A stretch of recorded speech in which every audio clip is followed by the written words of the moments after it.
Hey guys, Ashley here with Ashley Russell Yoga. Today we're going to go over Supta Padangusthasana, reclining hand to big toe pose. This is an excellent pose if you have 5 minutes in your day. It's been a desert island pose for me lately. And I'd like to go over it today with using two belts today. So I have here a long belt, a longer yoga belt, and then just a regular size yoga belt. Both of them have these little D-rings, metal D-rings right here, which are excellent for traction. If you don't have a long belt, you could tie two belts together, and if you're desperate, you could use a scarf or two, maybe tie those together, but I would highly recommend getting a longer belt because you really can do so much more in your practice with this. So if you have sensitive sacrum or sensitive bones in your pelvis, on the back of your pelvis, you can lay another blanket down, which is what I do. So let's go ahead and get started. I'm going to show you how to use two belts in Supta Padangusthasana. The reason for this is it helps you to align the pelvis a little bit more. Your pelvis is kind of shaped like a bowl, and it's really easy in this pose for us to like hike up one hip. And when we do that, sometimes it makes it look like our hamstring is a lot stretchier than it is, but really we're overdoing the pelvis in the pose and actually going closer to injury and rather not paying attention to the alignment in our pelvis. The pelvis is the foundation in this pose, so you have to know what to do with your pelvis in Supta Padangusthasana before you can progress further. So again, it's really not so much about how stretchy your hamstring is, the back of your leg is. It's more about the alignment in your pelvis. So let me show you what I'm talking about. So you'll start with a long belt. You'll make this long loop here, and you'll use a wall, okay? So you'll need a wall as well. So I make this long loop, okay? And then you'll put the loop, the belt, around your feet. And I usually put mine closer to the heels. That helps. Around the feet here, legs together, feet together. You'll recline in Supta Tadasana, reclining mountain pose. And you'll have your belt here. So from there, in Supta Tadasana, press your feet into the wall, press your heels into the wall, and draw the backs of the thighs down towards the floor. Draw the buttocks towards the heels. Now, you'll bend one knee and bring a portion of your belt, bring the belt around the top of the thigh, right where the top of your thigh and your hip bone meet. So you'll have that around the crease.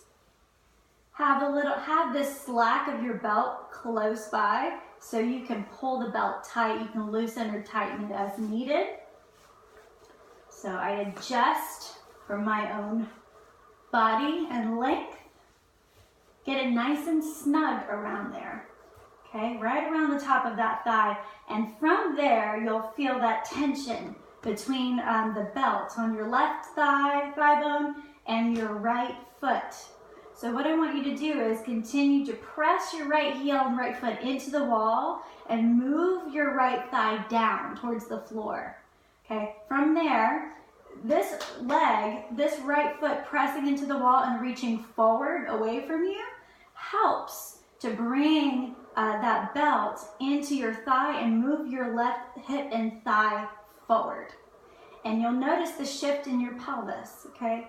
This left hip, it can shift and move, and we can roll around. That's the common tendency, so we want to keep that part stable. Now, you'll take your second belt, put your second belt around the ball of your left foot and extend your left leg up. Okay, start for about 90 degrees. Don't get overzealous and try to pull your heel, your foot closer to your head. Okay, the main thing is you want to keep your pelvis grounded. Press your left buttock down into the floor as you extend up through your left leg. And I'm pulling this a little tighter for me so I can really keep my left femur head moving forward and down into my hip socket. So I stretch my leg up. You can straighten your arms, roll the shoulders back and down, and don't forget about that lower leg. Keep reaching forward with your right leg. Press your right heel into the wall and move your right inner thigh down and forward.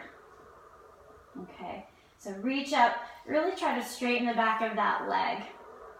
Even if your leg, you know, is all the way out here, if you can get it straight, that's the main thing. You don't want to bend your knee.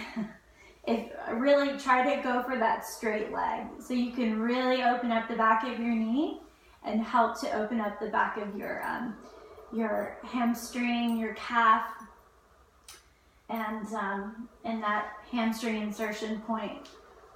Okay, so reach up and then keep pressing that right foot forward into the wall, bringing your right thigh down. Okay, and you'll feel that that left hip will continue to stay grounded, and just go with the strap.